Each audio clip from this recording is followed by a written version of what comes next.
Dimanche de choc dans les quatre coins de l'Europe, occasion parfaite de tenter un prono sur Unibet. 100 € remboursés sur votre premier pari grâce au lien en description. Conditions pour jouer en bas de l'écran. Dans pas longtemps, vous verrez qu'il y aurait 2 personnes à notre place. Il faudra encore leur laisser du temps de travailler parce qu'à Marseille, tu n'as jamais le temps. Moi, personnellement, je me projette sur rien du tout. Je regarde demain.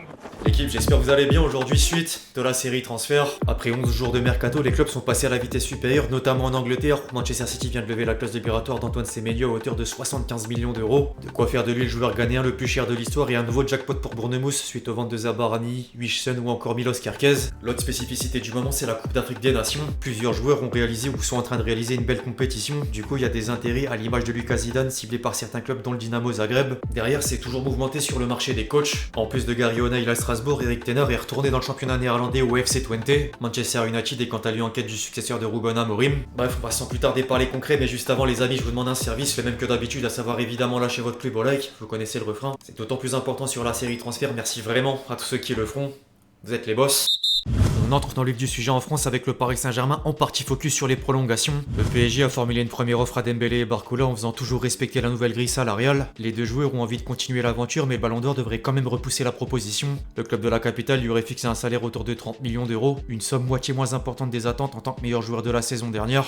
Les négociations vont sans doute prendre du temps. Par contre, si aucun accord avant l'été prochain, les dirigeants parisiens ont d'ores et déjà préparé le scénario d'un départ en ayant une liste d'attaquants à disposition. En dehors des prolongations, Fabien Ruiz est quant à lui dans le viseur du Galatasaray, prêt à investir 30 millions d'euros. En parallèle, sinon, il n'y a plus aucun doute à propos de Luis Enrique. En début de semaine, certains comptes X avaient soi-disant relayé le média allemand Bild à l'idée que l'entraîneur parisien a refusé un nouveau contrat XXL jusqu'à être lié à Manchester United. Information vite démentie par plusieurs sources comme Fabrizio Romano au micro de DAZN. Je cite: les dernières rumeurs, rien de tout ça n'est vrai, c'est un mensonge. Je peux vous le garantir à 100% pour avoir parlé avec des sources proches de Luis Enrique et au sein même du club. Il n'y a absolument aucun problème entre l'entraîneur espagnol et le Paris Saint-Germain. Ils vont rester ensemble, sont très heureux, ils travaillent déjà sur le mercato estival. Le PSG est actuellement très satisfait de son effectif. On verra quels transferts se feront l'été prochain, mais pour l'instant tout va bien. Toutes les parties sont très satisfaites et il n'y a aucun problème.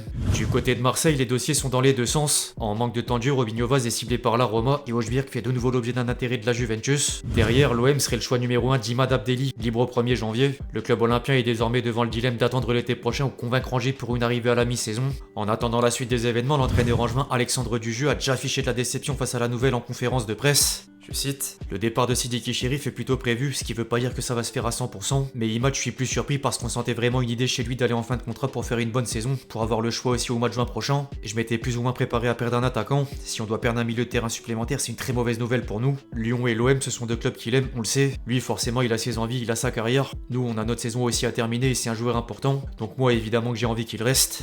En quête d'une doublure de Greenwood, les dirigeants marseillais ont dans le même temps ciblé quelques profils dont les ailiers brésiliens de Rio Ave et Botafogo, André Luiz et Arthur Victor Guimarães, ou encore l'international U20 colombien Joël Sébastien Romero. Dans le reste des informations autour de la Ligue 1, Metz va récupérer 12 millions d'euros grâce au transfert du jeune attaquant anglais Brian Maggio à Aston Villa. Derrière, le dernier du championnat de France est en discussion pour relancer Bakayoko. Après avoir prolongé Klose jusqu'en 2028, Nice s'est renseigné sur les défenseurs centraux Armando Obispo et Soyuncu. En parallèle, le Gym aurait abandonné la piste Richardson, désormais proche de Brest. En parlant de Brest, le club breton s'est vu proposer Kendry Paes par Strasbourg. Le Racing qui a déjà envoyé Demba Diop à Toulouse en prêt face au besoin d'alléger l'effectif. Lille fait partie des prétendants pour l'arrière-gauche gabonais Jacques Comier. Monaco est intéressé par l'ancien Lillois Boubakary Soumaré. Le Paris FC a annoncé une première arrivée en la personne du jeune ailier droit italien Luca Coleuccio. Le premier est également venu en renseignement pour récupérer Matistel en prêt. L'international espoir tricolore a besoin de temps de jeu en ayant le rêve de jouer la Coupe du Monde.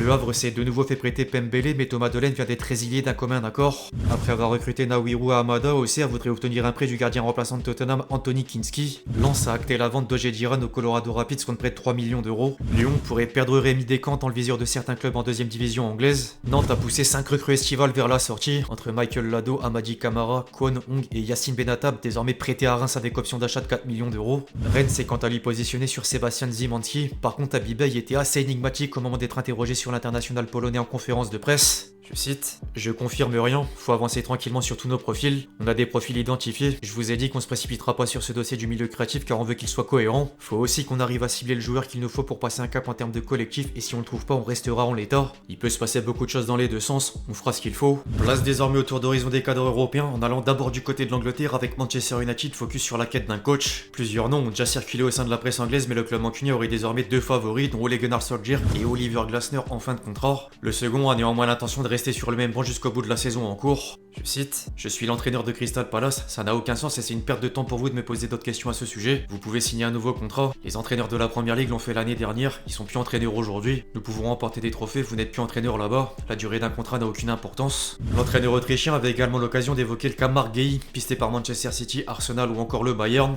Je cite, il y a la possibilité que le contrat se termine cet été et que si un autre joueur arrive, il y aura un moment où le club dira l'aspect financier prime désormais sur l'aspect sportif. Nous devons faire face à cette situation et essayer d'obtenir le meilleur. C'est pourquoi je dis toujours je sais pas, parce que c'est différent. Il y aura un seuil à partir duquel le club devra dire si le joueur dit je veux partir et que l'offre dépasse ce seuil, la vente aura lieu. Je suis pas assez naïf pour ignorer que si City fait une offre colossale et que Marc est partant, le transfert se fera. Après avoir vendu Antoine Semenyo à Manchester City, Bournemouth s'est activé sur un remplaçant en faisant de l'ailier droit de Stuttgart, Jamie Lewilling une option crédible. Liverpool a signé le jeune défenseur central sénégalais Mor Ndiaye. Tottenham va recruter le latéral droit brésilien Sousa pour 15 millions d'euros. Aston Villa voudrait le retour de Tammy Abraham. Arsenal est quant à lui en passe de prolonger Bukayo Saka jusqu'en 2031.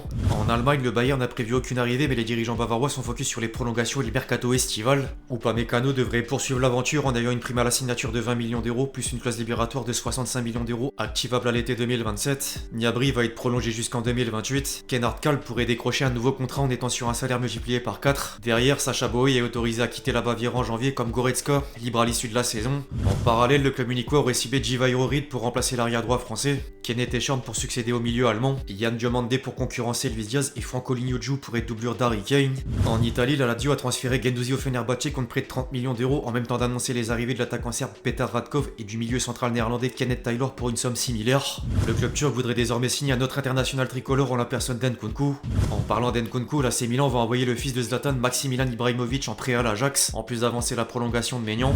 Après avoir prêté Valentin Carboni au Racing Club, l'Inter est approché par Nottingham Forest dans le dossier Fratezzi. Derrière, la Juventus a accéléré les discussions pour rapatrier Federico Chiesa, mais il y a 3 alternatives entre Gudmundsson, Daniel Maldini et Yannick Carrasco. La vieille dame serait dans le même temps positionnée sur Senesi en vue de renforcer le secteur défensif. Du côté de l'Espagne, les clubs sont beaucoup moins actifs. Le Barça s'est néanmoins positionné sur le latéral gauche de l'Espagnol Carlos Romero. En parallèle, Fabrizio Romano a démenti la rumeur d'une offre importante de Chelsea pour Vinicius. Dans les derniers officiels, Kalimundo s'est engagé avec Francfort en prêt avec option d'achat de 27 millions d'euros. Le Bayern a prêté Daniel Perez à Southampton. La Fiorentina vient d'attirer Brescianini sous la même forme en ayant une obligation d'achat de 10 millions d'euros à la condition du maintien en Serie A. Pise a investi 9 millions d'euros sur le buteur nigérian Douro Sinmi. Lecce s'est offert le milieu offensif israélien Gandelman. Valence a signé Oumar Sadik de façon définitive. Porto s'est attaché les services du jeune ailier gauche polonais Pietuzowski contre 10 millions d'euros.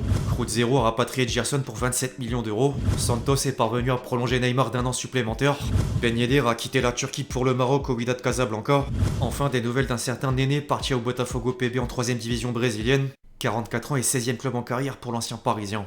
Bref, l'équipe, c'est tout pour cette vidéo sur les dernières rumeurs autour du mercato hivernal. J'espère qu'elle vous a plu. Je compte sur vous si c'est le cas pour lâcher votre plus beau like, comme d'habitude. N'hésitez pas à me donner vos avis dans les commentaires sur toutes les infos du jour. Puis d'ici là, on se retrouve très vite sur la chaîne pour de nouvelles vidéos. C'était XG. Ciao, ciao.